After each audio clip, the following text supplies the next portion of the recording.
Shuttle has landed.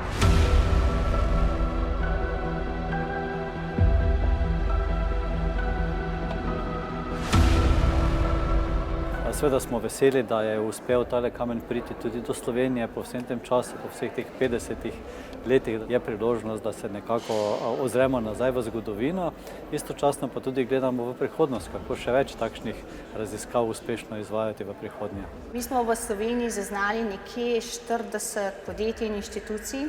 Nekaj se jih povezuje z NATO, z tudi japonsko vesoljsko agencijo JAXA. Kot rečeno, Slovenija se zelo razvija na področju vesoljskih tehnologij.